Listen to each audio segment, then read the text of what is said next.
Right, hello, hello, hello. It's been forever. Hi, Hi again. How are you doing? I'm doing really well. Yeah. Oh my God. Do you remember well, how long was it when I met you? Like Maybe 2 years ago? 2 years ago. Yeah. I was like, yo, I'm gonna start this podcast.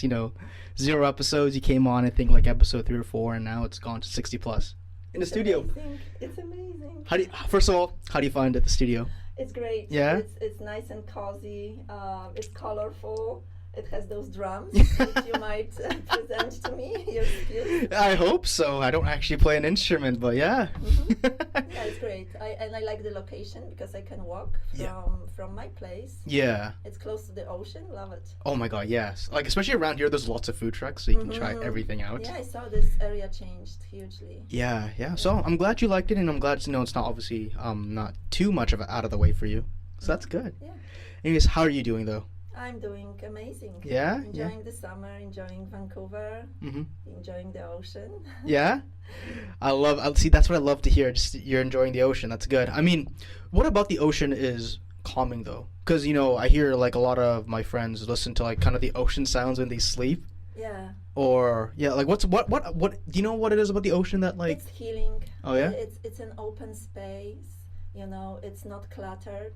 When we go into the town, it has a different attraction, different interests. You have coffee shops, you have people.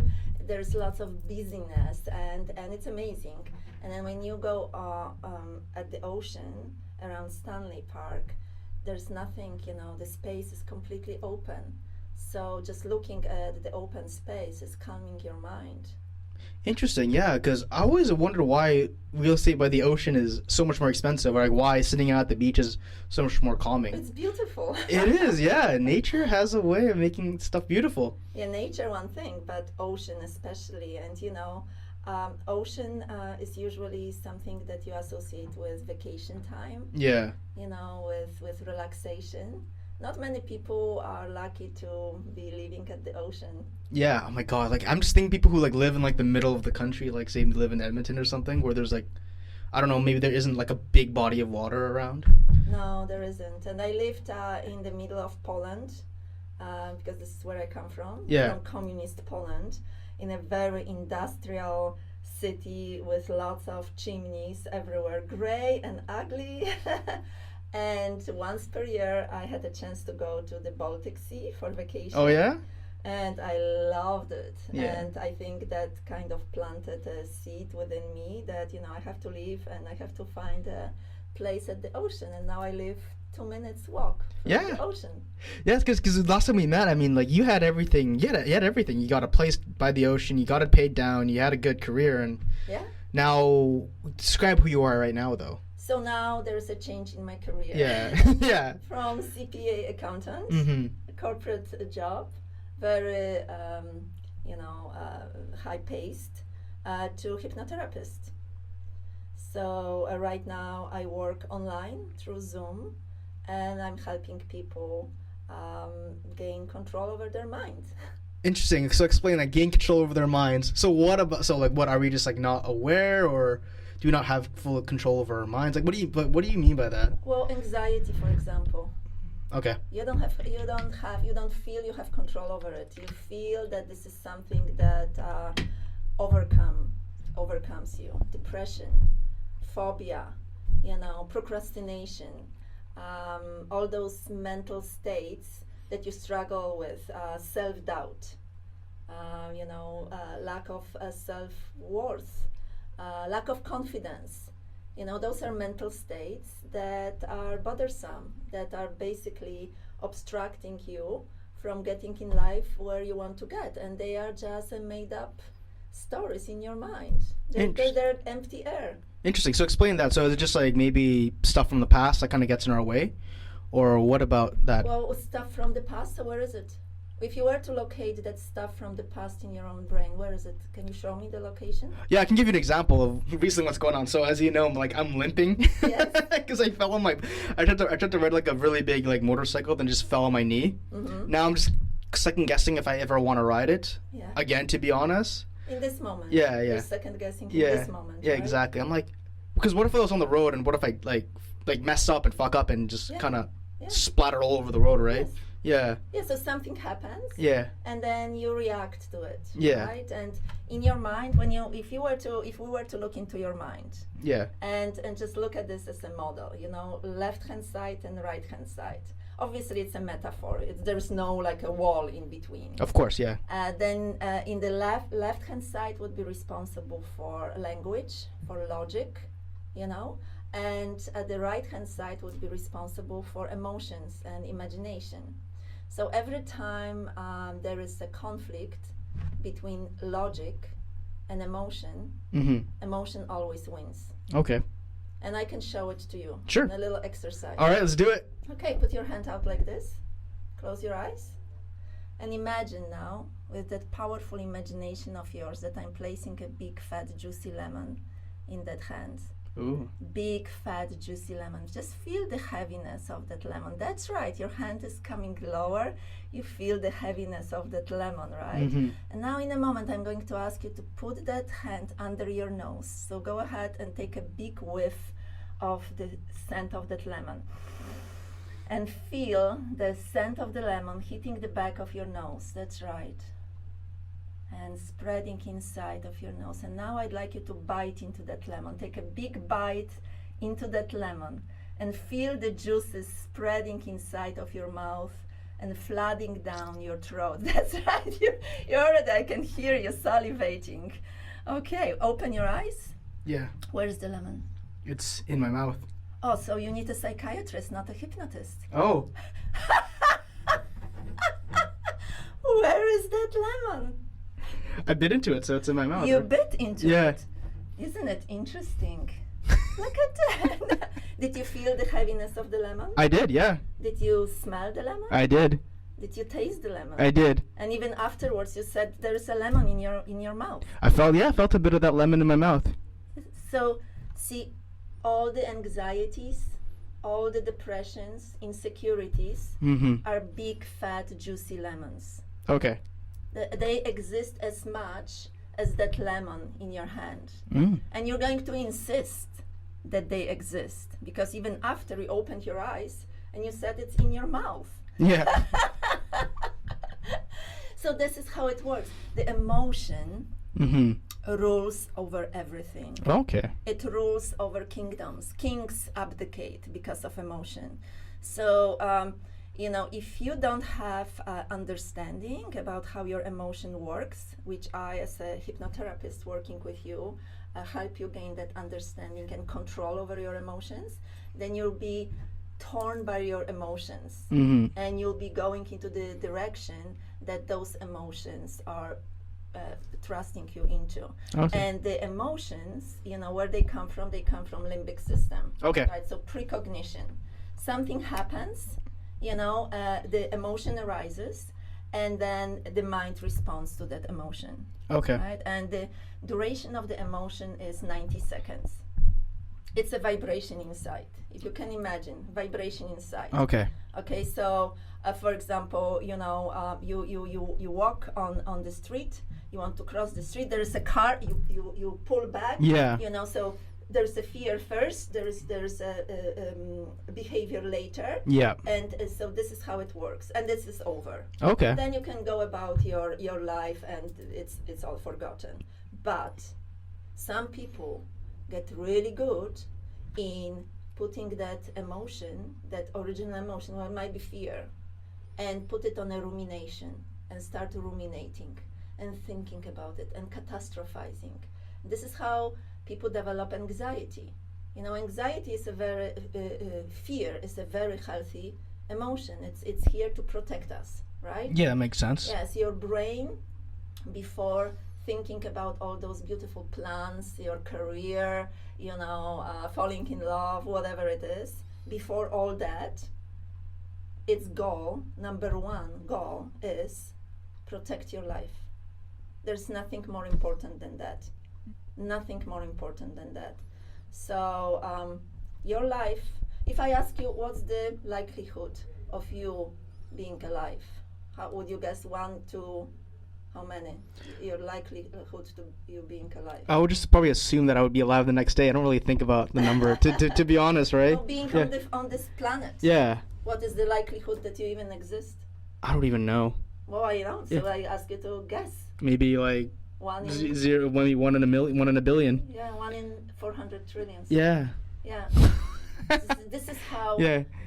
This is all the past generations, your ancestors getting together and surviving war and famine and, Yeah. and wild beast and disease. The likelihood that they survived, procreated, then they went on and on and on, and here you are. So your life is so incredible, precious, that your brain, the number one goal of your brain is to keep you alive. And it will do everything to keep you alive. And that's like a biological thing, It's right? biological Yeah. thing. It's just and it has to, because what's more important to you than being alive, right? Yeah. This goes before anything else. So for that, it has this protective mechanism. We call it amygdala, Mhm. that is constantly firing, and it has only question: Mhm. Am I safe? Yeah. Am I safe? Am I? I actually. Yes. This- Yes. See, this is a model of amygdala. Oh my god. Actually, it's so small as an almond. Okay, so where is that located in your body? It's deep inside Okay. your brain. Okay. So this is kind of like a model. Ooh, okay. When you have about 80,000 thoughts per day, Yeah. tens of thousands, right? Okay, yeah. And 80% of those thoughts are negative Mhm. because of that guy. Mhm. It always goes first. Yeah. It's your security guard, and it's asking, am I safe? Am I safe? Mhm. Am I safe? Am I safe? Am I safe? Yeah. Am I safe? And it reacts with fight, flight, freeze, fight, flight, freeze, fight, flight, freeze, fight, flight, freeze.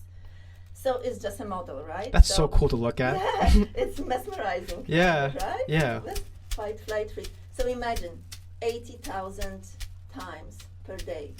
That's all it does. So what we have right now, we have how many? 200 million people diagnosed with COVID? Oh, I think so. Yeah. Mhm. And less than 2% dead. Mhm. The amygdala is not interested in 98% that survived. Completely not interested. It's interested in those that perished. So every day you're being aggravated. Every day those messages come in. Constantly come in. So amygdala can't relax. Okay. So it's constantly in the state of agitation. Now, is that just maybe do you think maybe it's worse off because of the news and Exactly. okay. It's constant bombardment. So on one hand, you have those that are telling you to get a vaccination. On the other hand, you have conspiracy stories that is the government that wants to control you. The danger is from everywhere, Mhm. left and right, back and front. Yeah. You are constantly under danger. So this is one type. So we have pandemic. Mhm. But normally, you open the Instagram and you look at all those beautiful people, right? They're all so much more beautiful than you. Yeah. And they're so much thinner. Yeah. And they're so much richer, and more than anything, they are so much happier. Yeah. Obviously, right? Oh, yeah. Look at the pictures. So what happens, Yeah. So first function of our brain is to protect our life, and second function of our brain is to create more life, procreate, right? Yeah. Procreate. So what chance do you have to find a suitable partner to procreate if you're uglier, if you're poorer, and if you're miserable? Yeah, it's gonna be very low because like women here obviously don't want to like marry a poor guy, right? Exactly. Poor ugly dude. Yeah. it's- Exactly. So you constantly have those messages that are negative, and and the brain is just developing that habit, right? And it's running, and this is just irrational fears, because we know that people who who have a good boundaries and are short and maybe poor and fat, they still manage to find happiness in life. So it's all your mental habit. Mhm. And if you develop that mental habit, then how can you find a way out? You think that with your conscious mind you're going to find a solution? This is all in your unconscious mind. Okay. Our conscious mind will maybe 2%, 5% of the whole mind. So this is, you're looking at my face, you're listening to my voice, you're listening to the noises inside or outside, feeling your body sitting on the chair. That's conscious mind. But 98%, all your memories, all your emotions that you're feeling inside, that I don't know what they are, your all of this, your values, everything that happened in the past, it's in your unconscious mind. So if the problem is in your unconscious mind, let's say something happened when you were 5. I'll give you an example how I developed my water phobia. You know, I had no idea until I became my interest in hypnotherapy. When I was 7, I went to the seaside with my family, and my uncle was there. And, you know, they had fun, they had a little bit to drink. And we were in the sea, you know, playing around, and he thought it was funny, and he put my head underwater. Mm-hmm. Just for a split second, my amygdala took a snapshot Yeah. of that and considered it's a mortal danger. We have to remember and automated it, right?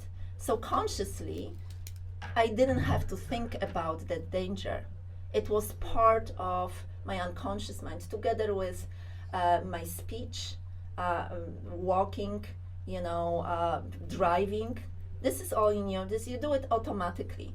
So this is how phobia begins. You know, there's an event in the past. You might have forgotten totally what it was, but I can't go on the ocean. I can't go on the boat. And it's not conscious. I don't know why, but my body is reacting violently. I feel nauseous, you know? If I try and go and force myself against my body, then I will be so sick. So, you know, see, so mind has coded it. Yeah. The body is reacting, and even though you might be consciously thinking, this is irrational, I want to have fun, I want to go, you know, this Vancouver is surrounded by the ocean, I want to go to the islands. Mm-hmm. No, the body, your mind is so strong, and it's the same with social anxiety, social phobia. This is the same with public speaking phobia. Different types of phobias. People have phobia of belly buttons, for example. There's such a weird things that it's just that snapshot in the past, and you know, and that's how powerful is your mind.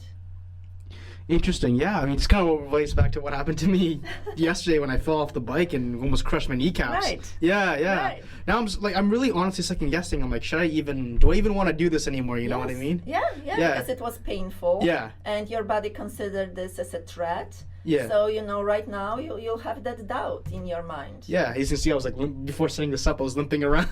Yeah.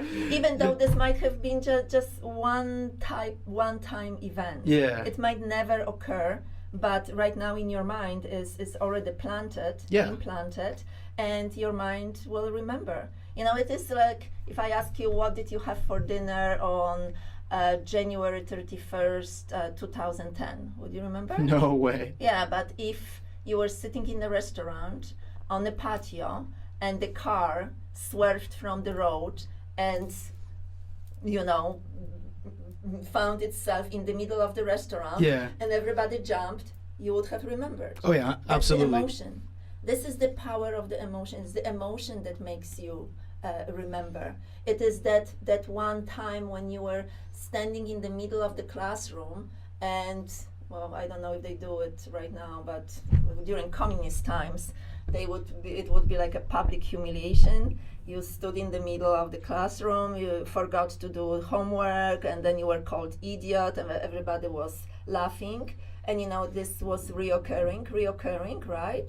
So the mind has coded it as this is a threat to you. Everybody is laughing. They are excluding you from the group. They're ridiculing you. And in the past, being excluded from the tribe meant no food. Yeah. Meant starvation. So here you go with a social phobia. So I mean, like, so what's different now from then, like the communist Poland you came to, though? Like, is it just maybe that we don't do as much humiliation, or like what's? Well, there's completely different set of perils. Yeah. You know, it's just a different set. it's this constant push to look beautiful. You know what's happening. Lips have to be like this. Yeah. Breast has to be a certain size. Buttocks have to be a certain size, and it's just a different type of stress.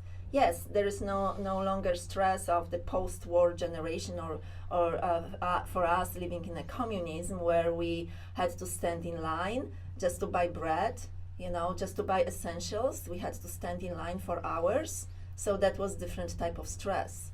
It's just modern generation.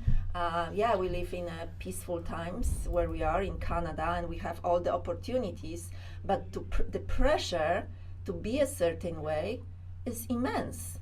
So because we have it really good here, like honestly, it's hard to find anything that's wrong with the way like we're living right now. But do you think that it contributes to some sort of like pressure or something to, I don't know, maybe some sort of like anxiety or depression, like when you have it so good? If you constantly look at other people and perceive them as having a better life than you, even though this might be a totally inaccurate, because this is all for show. Yeah. Then it develops in you that feeling of low self-worth. Like you're not good enough, right? Why do they have this but not you?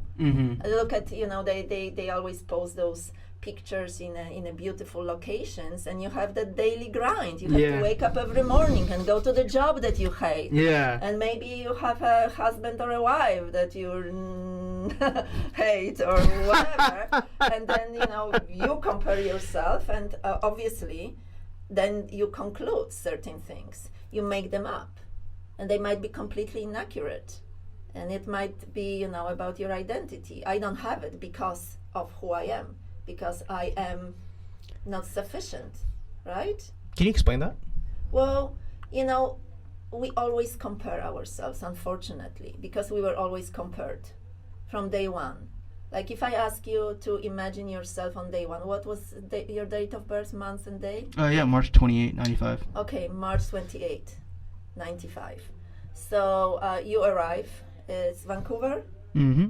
It's nice spring, the cherry trees are blooming, and here is Joseph, right? Joseph is coming first day. You look at Joseph. So imagine you look at Joseph, this little boy, he's coming. And you look at him, and on a scale of 0 to 10, how worthy is Joseph? I'd say 10, because... Yeah. And how complete and whole is Joseph? 10, absolutely. And how lovable is Joseph? 10. Well, so day one, so it's already guaranteed. Yeah. It's your birthright, right? So what happens after? The world corrupts you. The world, you don't do this correctly. You don't do this. You laugh too loud. You are too shy, or you are too wild. Whatever you do, and I'm an introvert, and I am proud introvert, but. Because I was born introvert, we have those, this is like a personality trait. We are born with it. Introvert simply means that you get your energy recharged in a quiet place by yourself. An extrovert, you get recharged, when you are with people. Oh, yeah. But... imagine I'm 4 years old and I'm playing quietly in the corner, being really content. And then my parents really want me to get some social skills because they look at me. I'm not very into going outside, and they push me. They push me against my own nature. And when I rebel because I find those cousins annoying and loud and, disrupting with whatever I'm doing, then they put a label, shy, antisocial, whatever the label is. And none of this is true, but if I hear to this over and over again, then I'm being hypnotized. So when a person comes to see me, they are already in a state of hypnosis. Interesting. So we're basically been hypnotized from day one. And then first it was your parents, then your teachers, society, religion, and then you become your master hypnotist. Ooh. Yes, because you wake up in the morning and you look in the mirror and you, I have to go to my job. Or you look in the mirror and say, yeah, looking great. We're going to have an amazing time. How many people start a day like this? Not many. Not many. Yeah. So and what is hypnosis? That brings us to what is hypnosis. Hypnosis is an art and science of suggestion. Okay. Okay? I suggested to you that you have a lemon. Mm-hmm. And you have accepted it, no questions asked, right? Yeah. If I suggest to you, through advertisement, culture, whatever, that in order for you to be a man of value, you have to be married, have 2.4 children, have a nice, salary, have a big house. If I suggest it to you, I de facto hypnotize you, right? And you start believing in it, just like you believed in the lemon. Yeah. And then if you don't have it, then you're miserable. Yeah, I mean, that's kind of what I'm feeling right now, to be honest. I'm like, I don't have the money yet. But this is, this is just your trance. Mm-hmm. This is just your trance. So let's go on a plane and travel to Afghanistan, and you see how happy you are. Yeah, oh my gosh, man, like we have it so good compared to like so many parts of the world. But you know it consciously. Yeah. You say, yeah, I have it so good, but underneath you don't believe it. Oh wow. That's why would you be miserable every day? True, yeah. Right? Yeah. So in a hypnosis, we have to slow down the brain waves from beta, which is awake brain waves, and this is also when anxiety, nervousness, to go down to alpha, the slower. Okay. This is where relaxation flow begins. To theta, which is even slower. This is where hypnosis and insight begins. And you can actually learn how to do self-hypnosis. So you can go down with your brain, because the stress and anxiety only exists at those brain waves. But if you know how to go down and practice self-hypnosis, 5 minutes per day. That's all it takes. You don't have to sit on the cushion for half an hour. You can just do it, here and there. Interesting. Yeah, and you can create your own suggestion. Interesting. I didn't know that. Yeah, you can change that trance that you are in right now and create a different trance. Mm-hmm. Interesting. So, like, how much does that change your life then if you were to do that? Is it just like completely like night and day? Everything in your life is a result of your emotion. Mm-hmm. If you feel positive about yourself, if you feel confident, and if you feel, things maybe don't work out one day, but they will work out in the future, goes up and down. If this is your belief and you feel good about yourself, you're going to open yourself to new opportunities. But if you have a different belief, if you start with the emotion, you feel disempowered, you feel weak, you call yourself names. I mean, most of us, including me, for many years, decades, I called myself names. Like if you called those names that I was calling myself other people, that would be considered bullying. Mm-hmm. But we do it to ourselves all the time. Yeah. Unconsciously. Mm-hmm. All of this is done unconsciously. So when you come up with affirmations, which some people attempt to do, and they just repeat something in a conscious level, they read, oh yeah, I'm a wonderful person, I'm so beautiful, but that deep down they think, no, you're not. Yeah. You're ugly, fat, whatever. Then it won't change anything, right? Yeah. You have to go deeper. Mm-hmm. Holy fuck. where those programs were located. Yeah. Right? Mm-hmm. So we have to be really careful how we communicate with people, because we can destroy them with a word, with a suggestion. Some people, a teacher in the 7th grade told them that they're good for nothing in English, let's say. You will never be a writer. And how many people that became successful heard something like this, and they said no. But most of us, because this is a person of authority, a parent, a teacher, so they know. We don't, because they've been alive and they learned and they practice, and we believe them, and then we carry it throughout our entire life. Mm-hmm. Damn. Like I'll give you an example. Because I grew up in a communist country, which sucked, but women and men were pretty equal. You know, women drove trucks, women were surgeons. There was no discrepancy between genders, not that much, at least to my understanding. So I never learned about the glass ceiling. Oh. Oh. See? I never learned. So when I came to Canada, the first stopover was a Skid Row in Toronto, an empty room, and I didn't have anything. I didn't know anything, but you know, I knew I can do something about my life. So step by step, and then I did my CPA designation, and then I got that nice corporate, financial management job, good money. And I was basically top management, right? Yeah. With my accent and with me being nobody, but only because I didn't know that there is a glass ceiling. Had I known that there is a glass ceiling, the worst thing to tell to someone is you're lesser because of gender, skin color, religion, nationality. Do you think that's kind of like slowly being ingrained into us now? It is. Yeah. And then people themselves perpetuate it. Yeah, I don't like that. They perpetuate That's gross. it, and Yeah. they express because of we are, certain gender or a certain, color, we are underprivileged. Mhm. And yes, they are.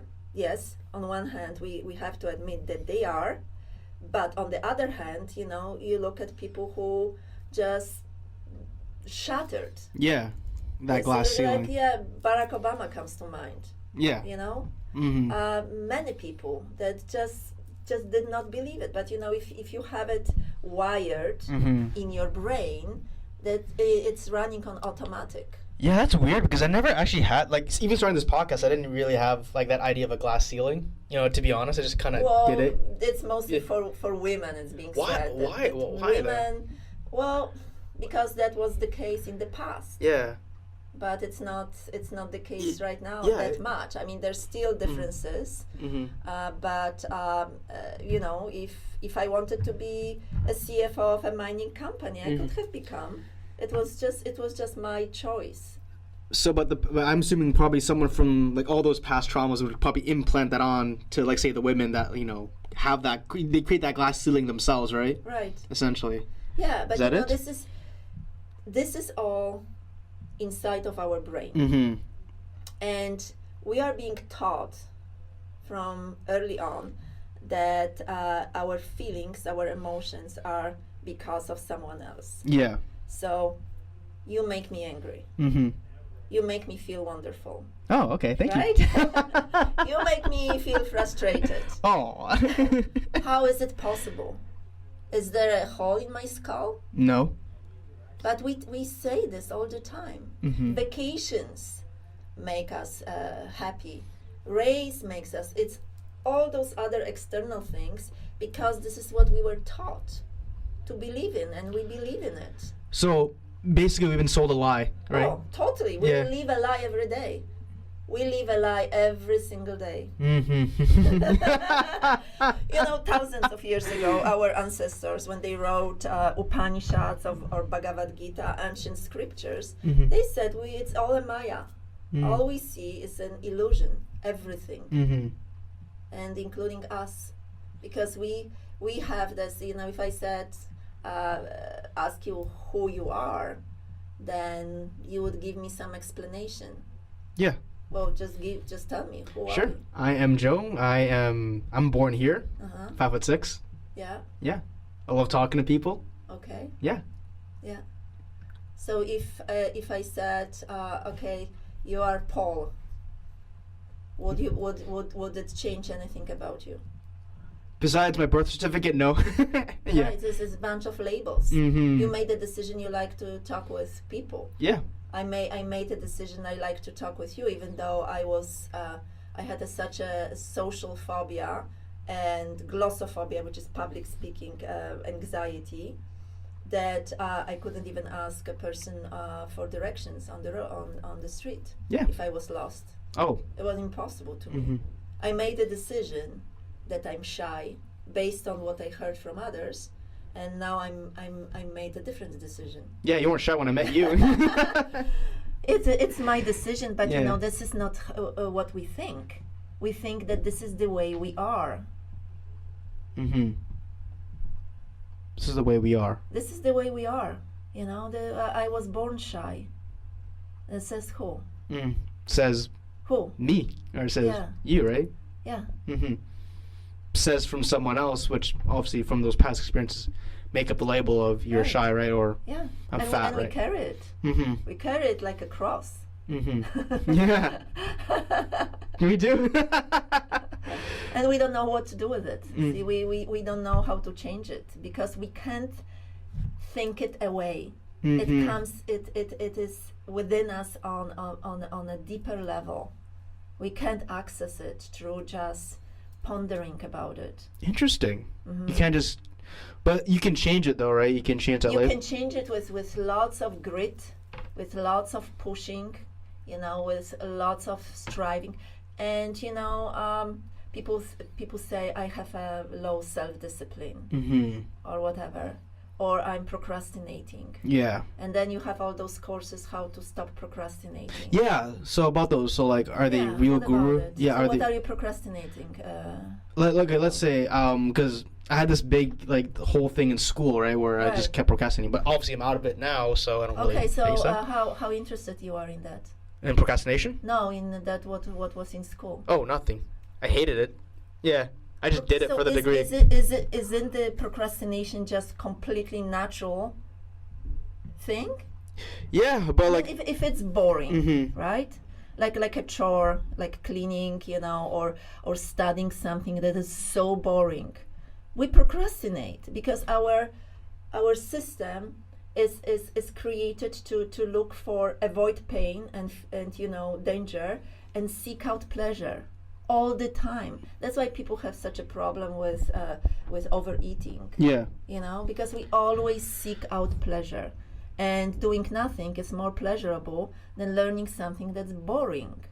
But then when the vice versa, that saying that if you were to look at everything that's pleasurable, that won't really get us to where we want to go. For example, let's say that we don't, like, I hate running.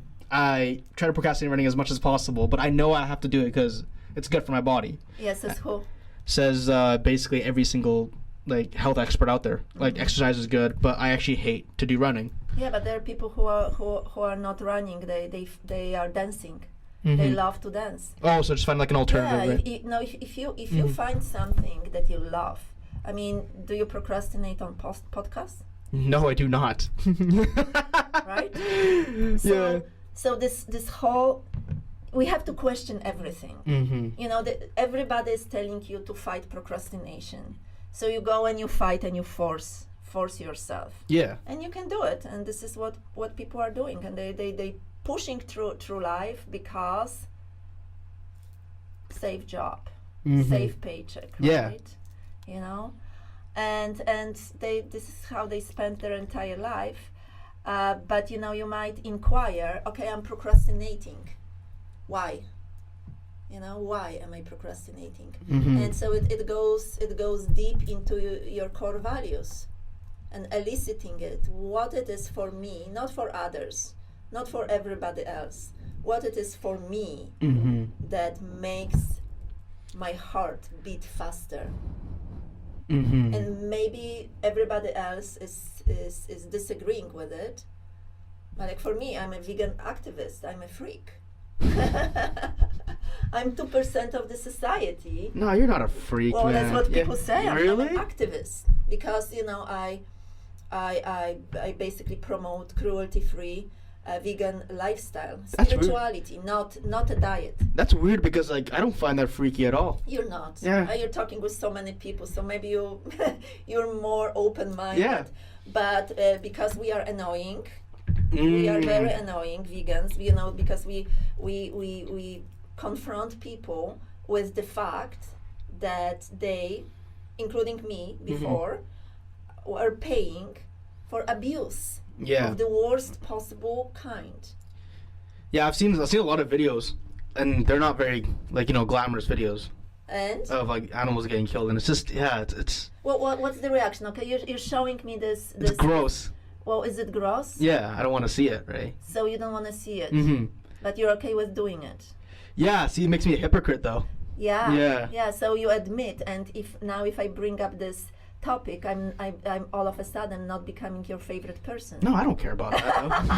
Well, you're not, because we know each other, and we're friends. But if you didn't know me, and I would start inquiring into this very touchy subject, then you'd say, you would not like me, right? Oh no, I'm aware I'm a hypocrite. And yeah. the whole totality of you as a Joseph the hypocrite, how does it sound to you to be one? I've learned to accept it.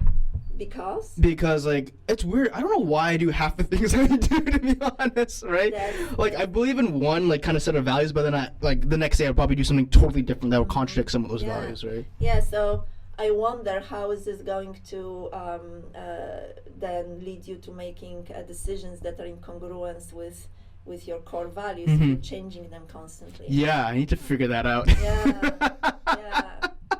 Yeah, because if you are really grounded in who you are, and if you know what kind of legacy you want to leave on this planet, you have a purpose in life, and having purpose in life, it gives you that feeling of completeness. So I want to go back to what you brought up though, which is the activism part of it, because I feel like in the next maybe 50 or 60 years, I think that attitude will change, where I think people look back on us 60 years ago and be like, why was everyone so against this movement? I don't know.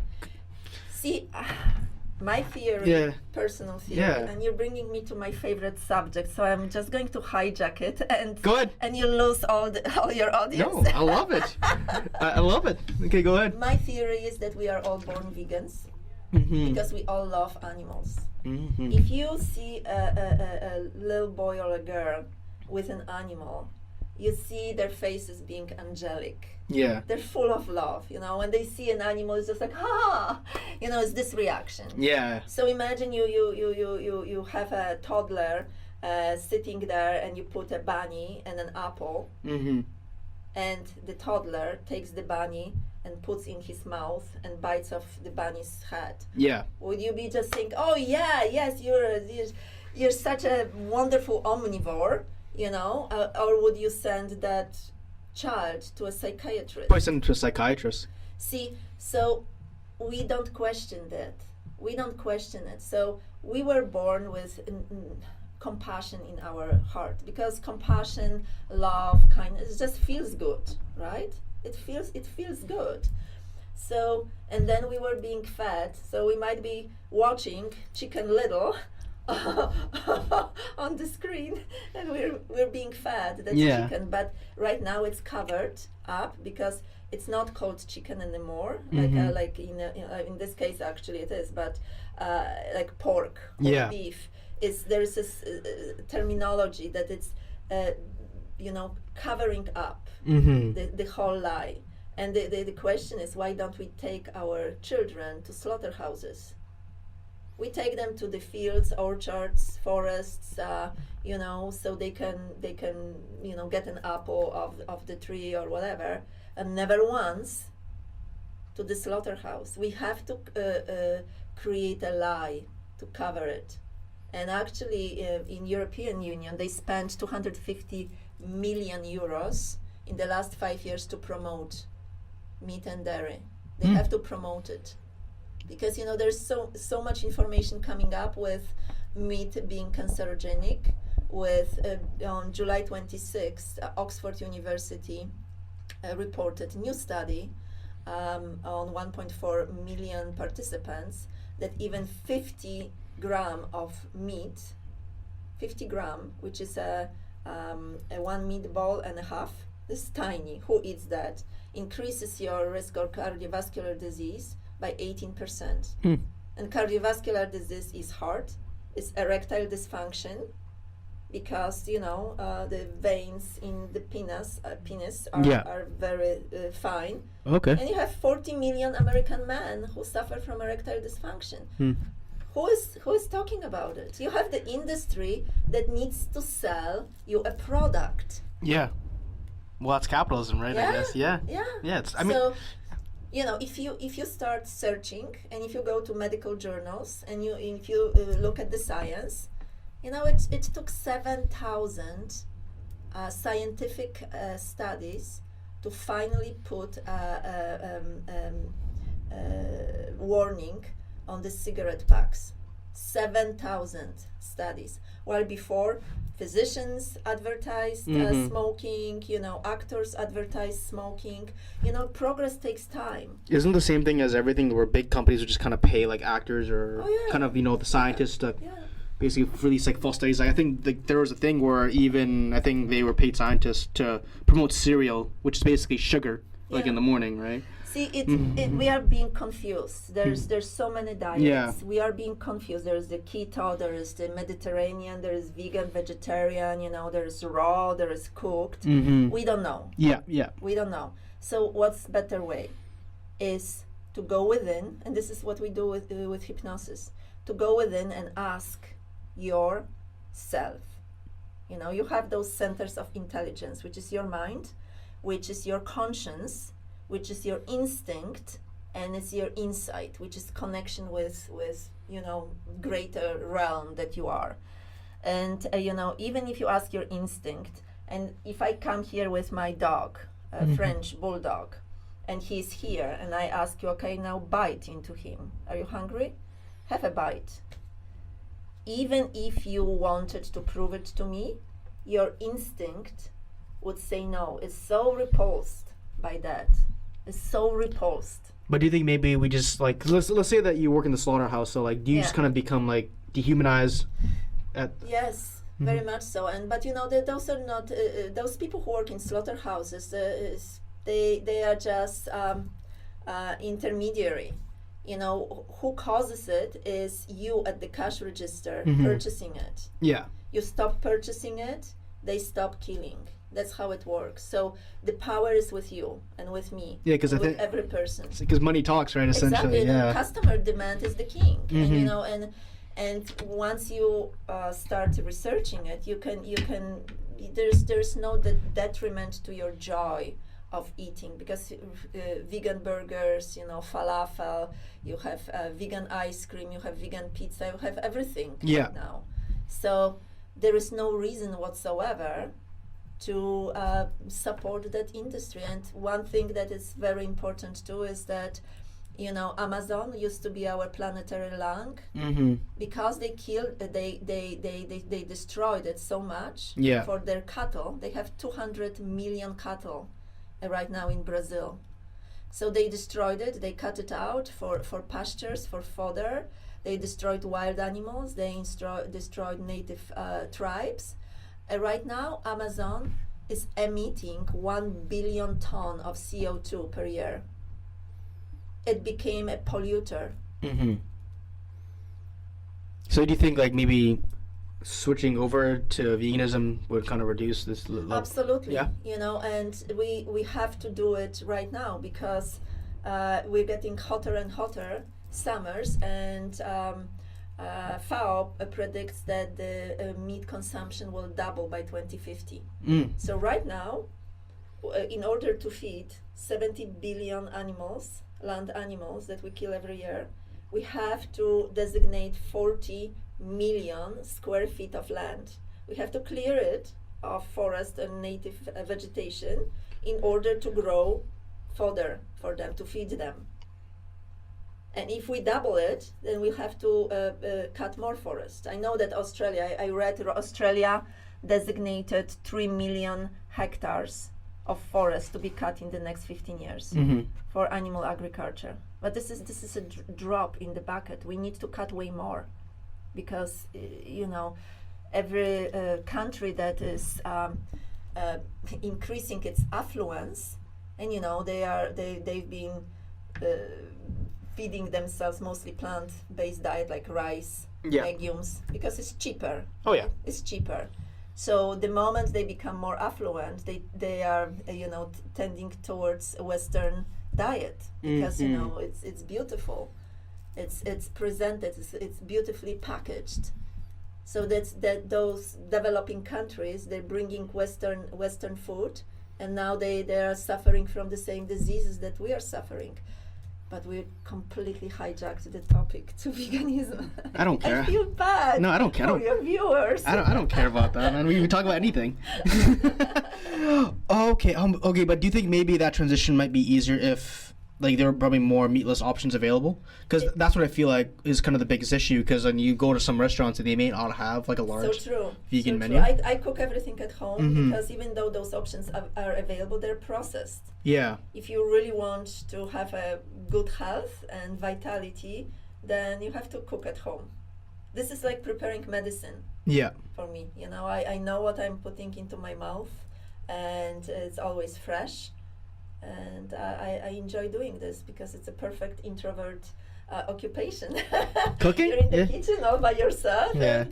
And, and it's easy to learn because you have recipes everywhere nowadays. Yeah, that's... Wow. I mean, yeah, that's the thing. Like, I wonder how we're going to be viewed in, like, the next 100 years, because there's this big argument where, like, we've evolved eating meat. But then there's also the argument as well is that we're smart enough to know that we can create products and vitamins that we don't have to kill animals for our diet anymore. With this evolving to eating meat, actually, you know that we also ate humans. Yeah. Right? Yeah.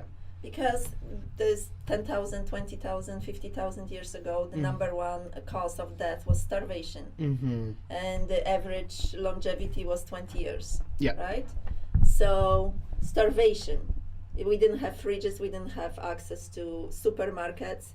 You had to find something to eat. Yeah. And if there was nothing, then you ate people or animals. So we evolved in the sense that in order to survive, we have to go against our instinct.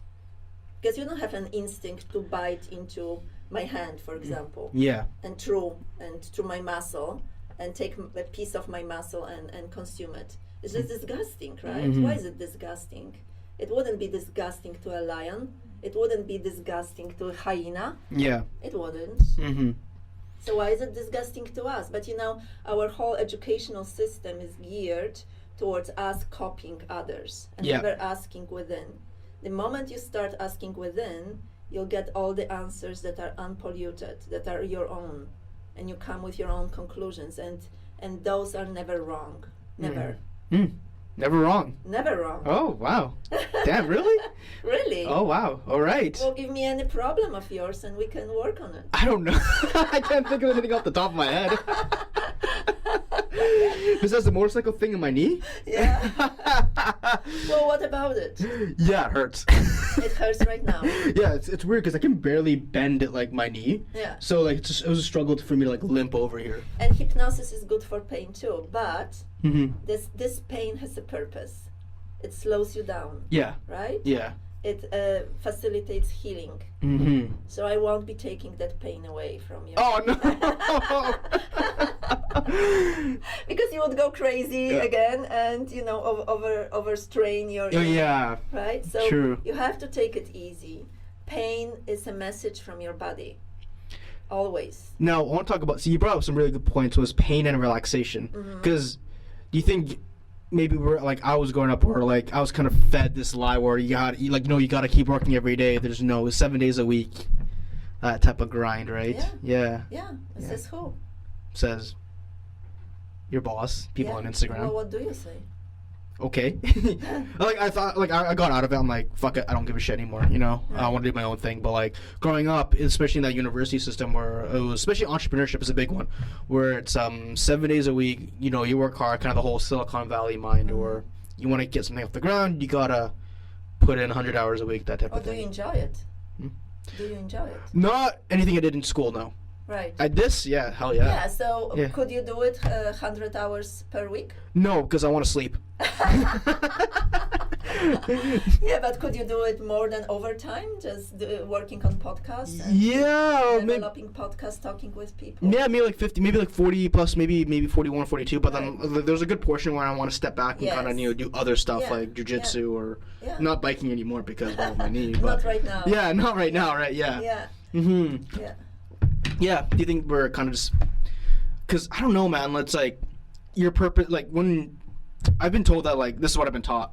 but where like, you know, your purpose is around your work, right? Mhm. But I feel like that's outside of that. Like, there's a bigger reason on this planet than to use purpose as work or work as Well, purpose. We still have to work to Mhm. pay our bills. Yeah, Unless which you is plan, a you problem. plan to live with your parents forever. Right? Yeah, no. Yeah. So just the next question is, so yes, you have to work to make a living, right? Mm-hmm. So what can you find that would be enjoyable for you? And transition yourself into it, and that would also provide value, Mm-hmm. so people would like to pay for it. Yeah. True. Yeah. Yeah. Yeah. And you will find it. See, like I found my own stuff. I found hypnosis. There are people that are crippled by anxiety. They can't get up in the morning. I had one client. He had a phobia of heights, Okay. severe, Mm-hmm. and he couldn't even watch a movie with a Stallone. Really? cliffhanger. Yeah. So we had a session on Zoom. He's in France. I'm in Canada. And within 25 minutes, that was gone. Mm. So first I asked him to jump on the table, which he would not be able to do it. He jumped on the table, and then I asked him to go to a castle. There are castles in Normandy. You know? Okay. So he took that movie when he's on the top of the castle, and he's just looking down at the crab and nothing. He's just looking down. Oh. And then the next thing I hear that he's taking paragliding classes. Good for him. Yeah. Yeah. And you know, and this is wonderful because as a boy, he loved falconry. Oh. He had his own falcon. No, really? And now he can actually go into the air and feel how the falcon feels. And this is just amazing. And So that's within 25 minutes. this is within 25 minutes because you know there's a program that was running there, and it's just like you know, like a little child. If the child touches a hot stove, it only needs to touch once, and Yeah. then it knows. Sometimes twice or three times. It's the same with hypnosis. Mm-hmm. You know, you don't know whether it will work after one time or two or three. You know, sometimes the brain is a little bit persistent, Mm-hmm. but it works. The more you are open to suggestion, the better it works, and that works both ways. If you're open to suggestions, then people can influence you in a negative way. But if you're open to suggestions, you can suggest to yourself that you can do it, that you can do anything you want to do. So it's just like, it's this polarity. It can work negatively for you, or it can work in a positive way. Interesting. Mm-hmm. Polarity. Fuck. Wow. I mean, so most of our thoughts kind of come from the subconscious, though, right? Like, I feel like that kind of makes up a lot of our Yeah, daily well, actions. if you think about it, where do your thoughts come from? Do you decide what comes through your mind? I feel like those decisions are already made. Then Who you. made those decisions? I did, right? When? I don't know. Some time ago, right?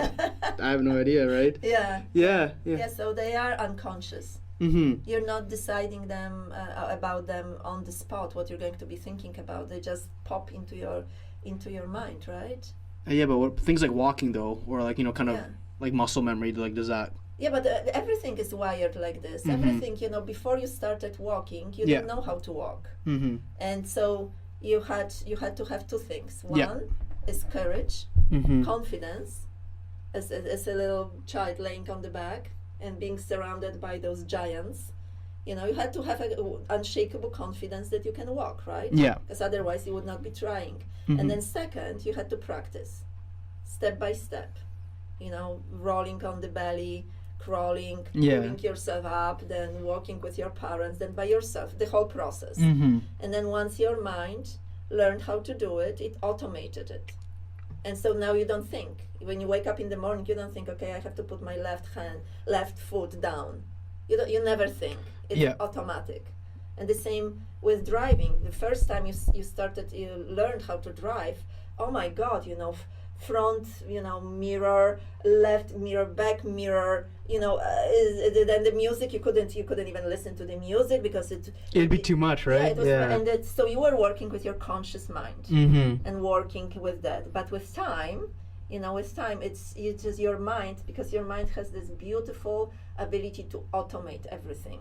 It's a master of automation, and it automated it. So right now, you go into the car, sometimes you drive, and you don't even, you forget the road. You don't even remember how you got from point A to B, because you were kind of in trance, you were listening to the music, you were not even consciously aware of what was going on. It's became automatic. So there are good things that our brain automates, but it also automates those not so good things. Yeah. Like anxiety, depression, self-doubt. It automates it. So then you don't have to remember about it. It's just running, just like with driving and walking, talking is just running in your mind on a loop. So when you come to see me, we have to interrupt that loop and wire a new loop that it's empowering. Just yesterday I had a client, and she's in England, and she was showing, she's breeding horses, right? And she was showing a beautiful horse to an owner, and she was to do some jumps on the horse. Very nervous. So we went through this in her mind, through this whole performance, and she had no fear. She went through this, for performance, sport performance, athletic performance, any type of performance, preparing your mind, running through your mind. Your mind does not differentiate between imagined and real, just like we saw with the lemon.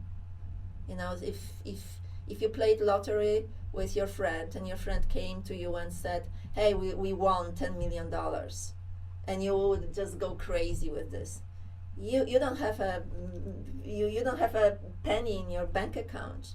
You just imagine this, and then he would say, oh, I was just joking. But your mind already reacted as if that was the reality. So your mind is always reacting as if it is reality. Whether you believe that you are too insecure to ask someone for a date, or you are too insecure to go and study something, or whatever reason, or people, other habits, sugar addiction, junk food, those are habits that can be changed, because this is just loops that keep on running in your mind. So to kind of change those, you have to really go deep into the mind, right? Yes, but most important is you have to want that change 100%. If you don't want it, then it's not going to work, right? It's never going to happen. If you're smoking, for example, and your doctor tells you have to stop, otherwise you'll be out of that planet in 6 months. So you come to me and you say, I want to stop smoking, and I say, well, do you want it really? And he says, no, my doctor told me, but I enjoy smoking. So I say, I can't help you, because I can't force you against your will. Your will has to be on the same page. It can't be overridden. And when you are in hypnosis, you are not out, you're not asleep. I can even hypnotize you with your eyes open, and you are hypnotized with your eyes open when you are going to a store and you're buying a certain type of shoes because you saw them somewhere on the advertisement. You don't even remember when, how. You're already hypnotized for that with your eyes wide open. Damn. Yeah. I guess that's marketing, huh? Hitler was a master hypnotist with his gestures. He hypnotized the entire nation of poets. And intelligent people. It's crazy. He hypnotized all of them. Politicians are master hypnotists. It's an art of suggestion. If you are persuasive and you can suggest something and a person believes in this, then you are a hypnotist. Seems like it's a very powerful tool if you want to get into positions of power. Very powerful, and you need to know how it works. So how hypnosis works is you spike the emotion and you give the suggestion. Ooh. You spike the emotion and you give the suggestion. I can show you something. Yeah, sure. Okay, but I would need both of your hands available. I don't know. You don't have to talk. No. Fuck it. Let's go. All right. Okay. I want you to put your hands like this and look in between those hands. Clasp your hands like that. put them up like this, like in a desperate prayer, and stick both fingers up. I'm looking between those fingers, not at me, but in between those fingers, and see those fingers moving together, because in the moment they will touch, like two magnets, and when they touch, you're going to close your eyes. That's right. Beautiful. Now you feel that hypnosis going down from the top of your fingers down your hands, and you stick those hands together. Just put those hands together, the palms of your hands together. That's right. Keep them clasped like this. And now I'd like you to see yourself a year from now doing what you want to do, what you love to do, and being who you want to be, and in whatever place you want to be, and see yourself surrounded by people you love and people that love you. You see their faces, see them smiling, hear their voices, hear them laughing, and feel that love from them to you. And as you feel that love from them, just imagine those hands stuck together, glued together, stuck together so tight as if they were stuck with a super glue, as if they were cemented, as if they were made from a one piece of marble. And the more you imagine them stuck, the more they become stuck. They are so stuck that even if you wanted to pull them apart, you would not be able to do so. So I'd like you to try and pull them apart and find yourself unable to do so. Pull those hands apart. That's right. The more you try, the more they stick. Try to pull them apart. You're a strong man, Joseph.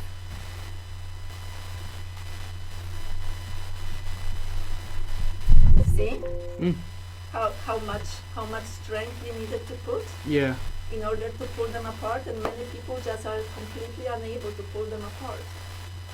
What I've done, I spiked the emotion. I asked you to imagine the faces of people that you love. Yeah. And then I gave you suggestion.